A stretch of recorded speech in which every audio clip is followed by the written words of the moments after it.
y se le aparecieron lenguas repartidas como de fuego, asentándose sobre cada uno de ellos, y fueron todos llenos ¿de quién? Del glorioso Espíritu Santo de Dios.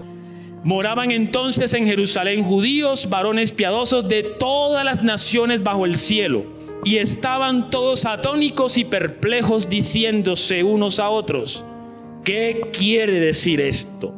Así que los que habían ido a Jerusalén con esa expectativa de celebrar un rito, una fiesta, se estaban preguntando: ¿qué es eso que sucede en la vida de esos discípulos que hablan en mi lengua y no son letrados? Porque dijeron ellos: ¿quiénes son estos galileos? ¿Y qué hacían esta gente que iba a peregrinar a Pentecostés, a Jerusalén? Dice el versículo 12, ¿qué hacían? Se burlaban. O, como dice allí, están llenos de mosto, están ebrios, están borrachos. Dice la Escritura: gozaos cuando estemos compartiendo los sufrimientos de Jesucristo. A Dios no solamente se le alaba cuando todo marcha bien. La verdadera adoración fluye y surge cuando las cosas marchan tal vez mal. Ahí es cuando se pone a prueba el carácter de fondo del cristiano. A ver si adora o a ver si se queja o murmura. Se puso de pie Pedro, se levantó, alzó la voz, y no solamente él, los 11 se levantaron y enfrentaron la burla de estas personas. Enfrentaron la vergüenza y la afrenta de estas personas.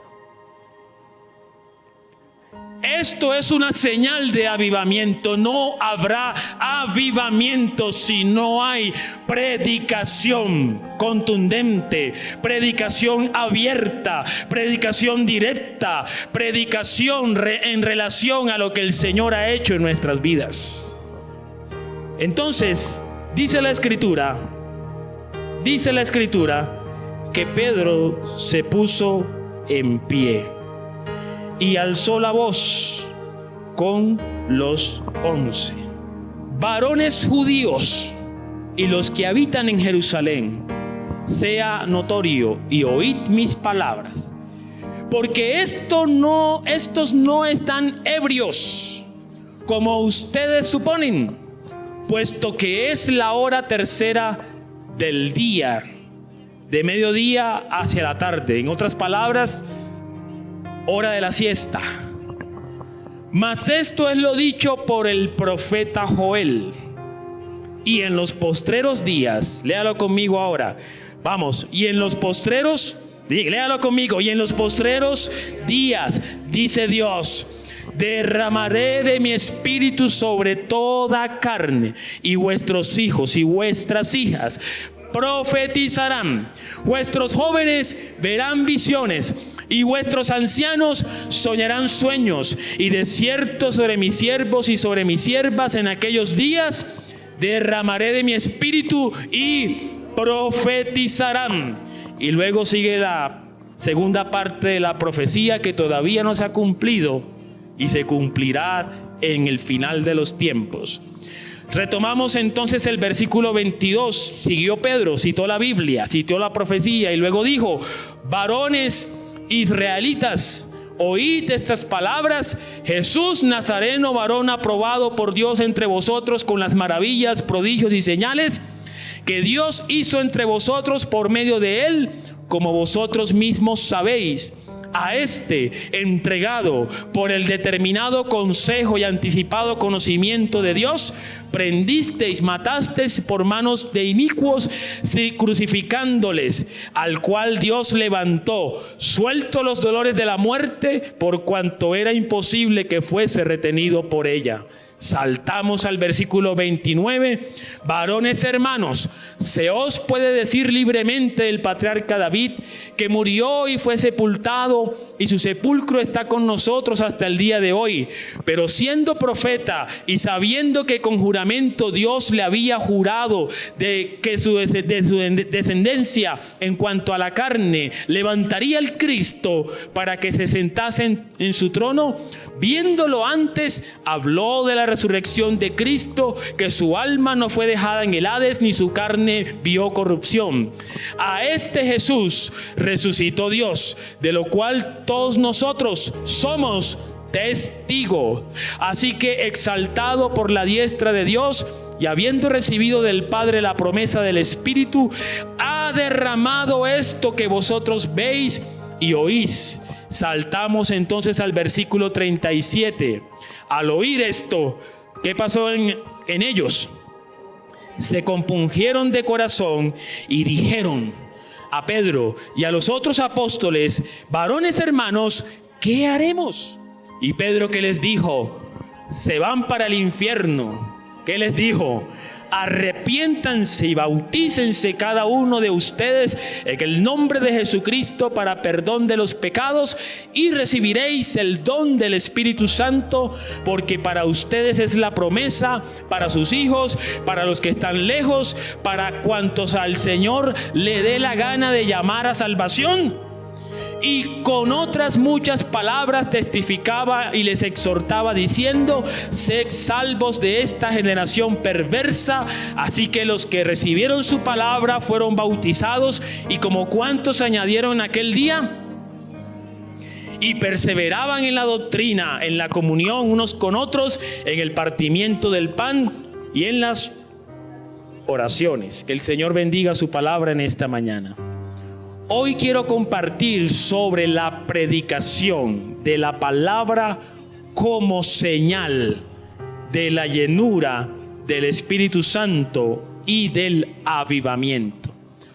Todos aquellos que han estudiado los avivamientos en la historia del cristianismo han determinado que la predicación ha sido un factor importante en esos movimientos de avivamiento.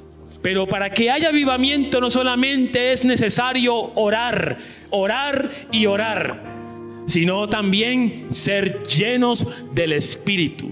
Pero la llenura del Espíritu, una persona, un creyente que anda lleno del Espíritu no calla. Es un creyente que habla y declara donde quiera que va la bendita palabra del Señor.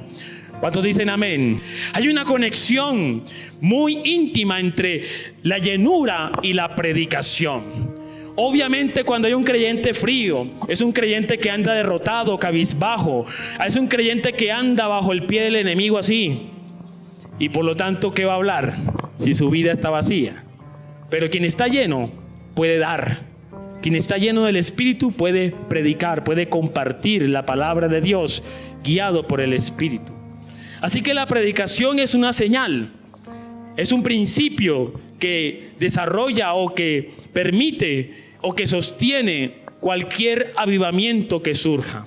En el caso del libro de los Hechos, vemos las características de la predicación de Pedro. Primero, que frente a la burla, frente a la acusación de la gente, la actitud de Pedro y de los 11 que están llenos del Espíritu no es callar. No es salir corriendo, no es sentir vergüenza, no es volverse cristiano o agente 007. La actitud de ellos es lo contrario.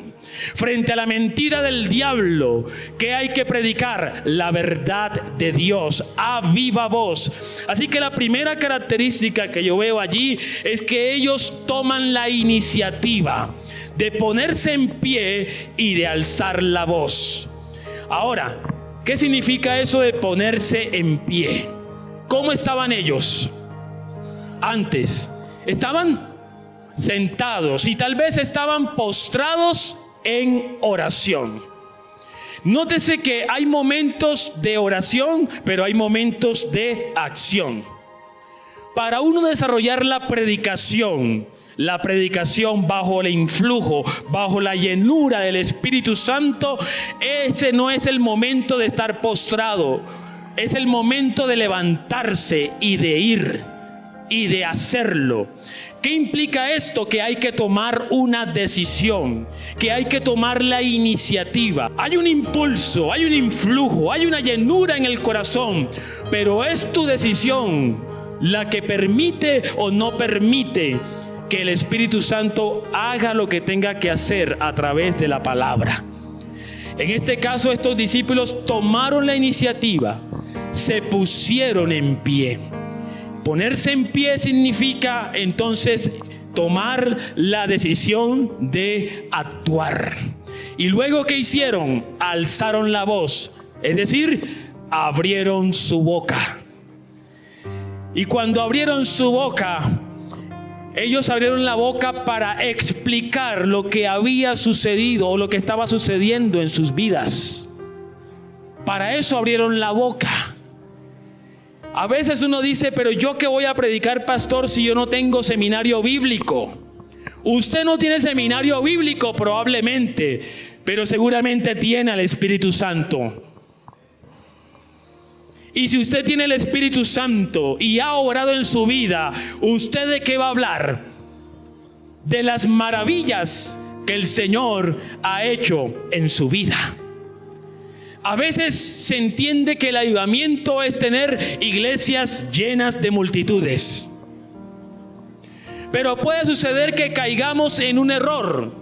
¿Cuál era el error de estos discípulos inicialmente? Que cuando vieron la resurrección de Jesucristo, ellos ¿qué hicieron? Comenzaron a mirar de manera contemplativa la ascensión del Señor. Como diciendo, oh, qué gloria.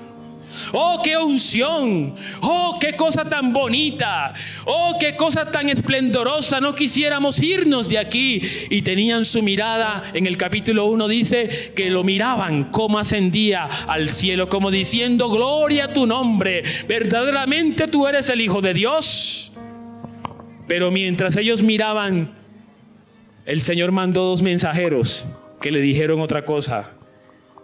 Señores, ustedes que hacen mirando para el cielo, ya no es tiempo de mirar para el cielo, es tiempo de que ustedes tomen la decisión y sean testigos de lo que han oído y de lo que han visto.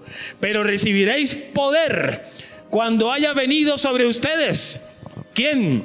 El Espíritu Santo. Y cuando el Espíritu Santo haya llenado sus vidas, segunda parte, me seréis testigos.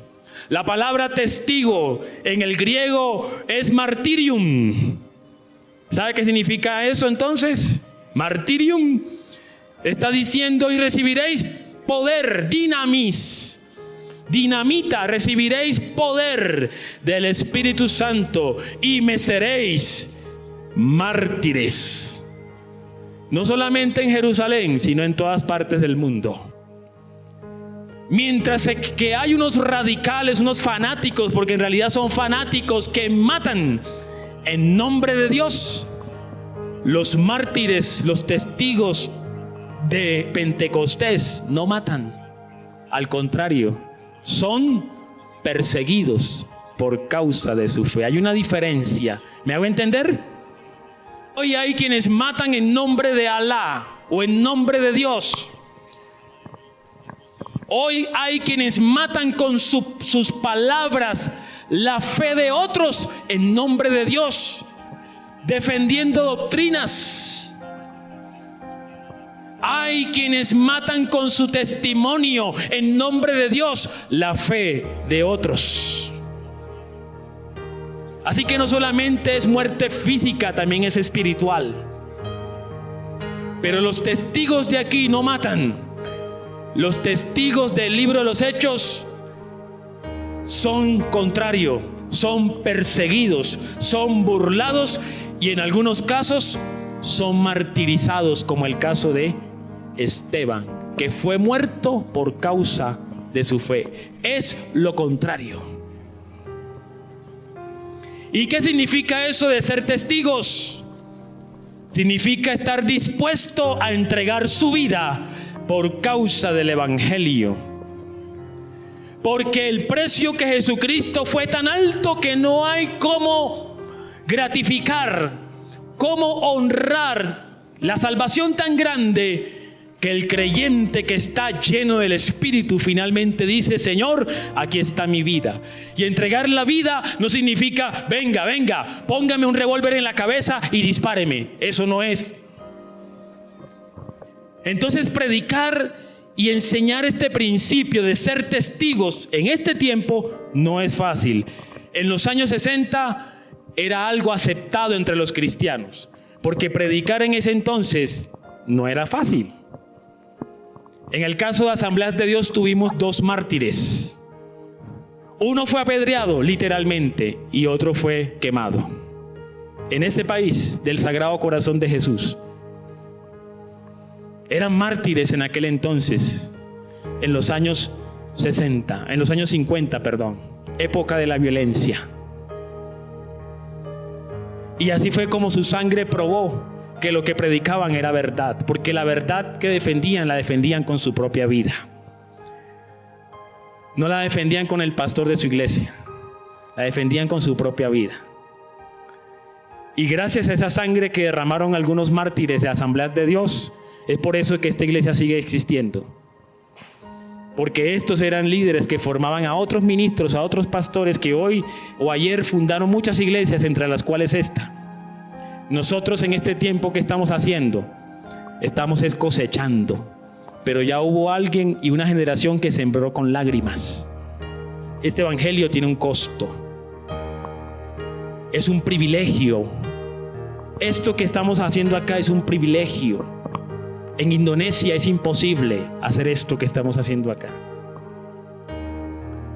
Hay una iglesia, por ejemplo, hay una iglesia que se llama la Iglesia Confesante. Es una iglesia que existe en los países musulmanes, que son cerrados y que son radicales, como el país de Irán. Son iglesias de sótanos. Son iglesias que no pueden tener instrumentos. Ojalá ellos pudieran cantar como lo hacemos nosotros, pero ellos no pueden tener instrumentos. Es una iglesia que no toca palmas. Y no tocan palmas porque no estén avivados. Precisamente porque están avivados, son iglesias en esos países. Lo que pasa es que si llegan a escuchar palmas, cantos cristianos, son objeto de pena de muerte. Y allá en Irán están las Asambleas de Dios, pero están en los sótanos. No están en las bodegas así como nosotros, están debajo tierra. Y allí están y se reúnen, y allí hacen las asambleas, y allí hacen las reuniones, y allí hacen los cultos, y se comunican entre ellos por carta, no por internet, porque el internet también está interceptado, está bloqueado.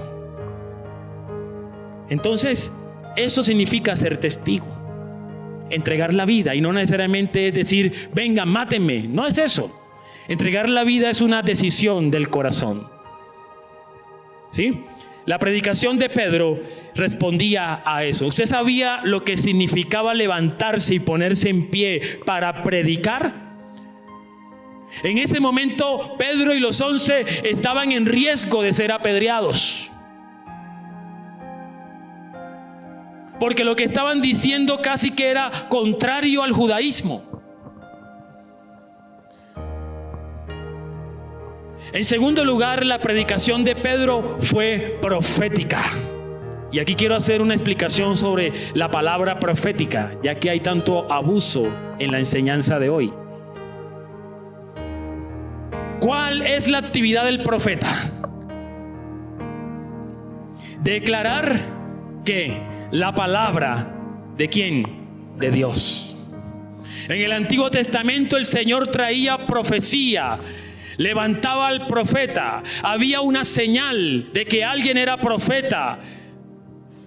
En el Antiguo Testamento, cuando el Espíritu Santo venía sobre la vida de alguien, sea para que fuera rey, sea para que fuera sacerdote o profeta, como en el caso de Samuel, había algo, una señal física que demostraba que el Espíritu de Dios estaba sobre esa persona. ¿Sabe qué era? La actividad profética, la declaración de la palabra de Dios. Por allá en el libro de Samuel se nos habla que Samuel tenía una escuela de profetas. Y cuando el Espíritu de Dios venía sobre estos que estaban aprendiendo en la escuela de Samuel, dice, y profetizaban. Así que la llenura del Espíritu y la profecía o la actividad profética está relacionada, muy relacionada.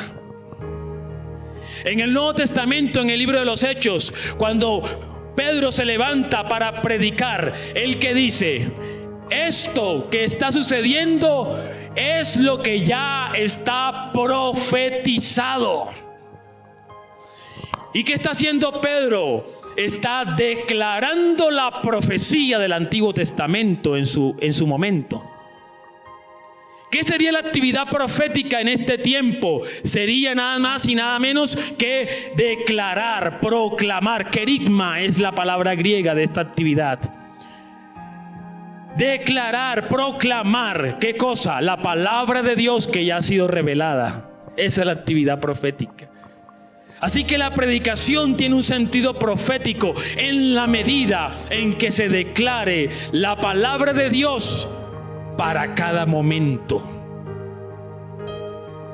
Lo que está sucediendo es lo que ya está escrito. Así que Pedro responde la pregunta de ellos. Pedro responde la pregunta de ellos. Habla sobre la palabra profética.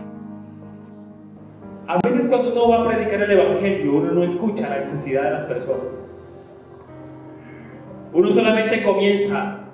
De pronto vemos al Señor que está por allí pensativo en el parque, y uno se le acerca y le dice, Señor, Señor, ¿usted sabe para dónde se va cuando muera? Y el Señor, ¿qué?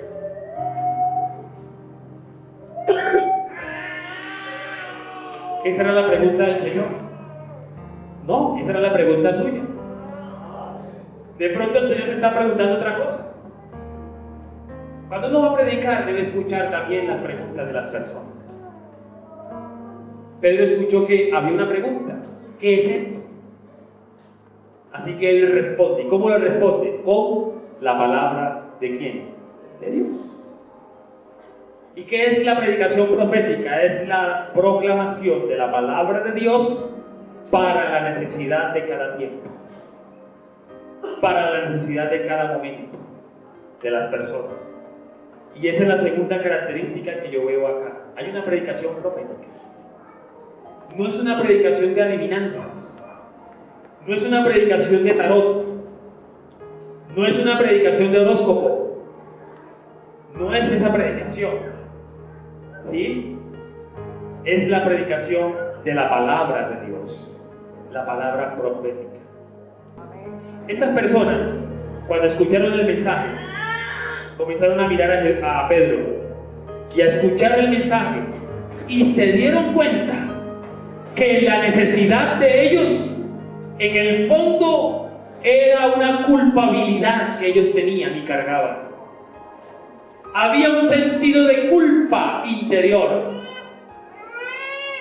Por eso preguntaron, ¿y qué podemos hacer para acceder a esa salvación? Y el Señor, Pedro les dice, tomen la decisión de arrepentimiento. ¿Qué significa arrepentimiento? Arrepentimiento en el griego tiene que ver con esto que voy a hacer. Voy por un camino y de pronto hago esto. Tomo la decisión de tomar otra dirección en el camino que venía llevando. Eso es arrepentimiento. La tercera característica que veo de la predicación de Pedro es que su predicación produce arrepentimiento, no produce miedo. En este tiempo hay muchas personas que están buscando las señales de los últimos tiempos, y por aquí se levanta el maestro y por acá se levanta el profeta a predicar las señales del último tiempo. Ciertamente estamos en el último tiempo, Pero el último tiempo no es para llenarse de miedo. El último tiempo es para llenarse de salvación. El último tiempo es para llenarse de esperanza en el Señor Jesucristo. Y para acceder a esa esperanza y a esa salvación es un tiempo que hay para arrepentimiento. No es para ahogarse de miedo. La predicación de Pedro produce arrepentimiento. Y el arrepentimiento trae entonces salvación para todas las vidas de estas personas. Termino con la siguiente pregunta. ¿Qué nos impide entonces levantarnos, ponernos en pie y levantar la voz? ¿Cuál es el impedimento? Si es la llenura del Espíritu, entonces ¿qué hay que hacer? Meterse con el Señor, buscarle en oración, llenarse de Él.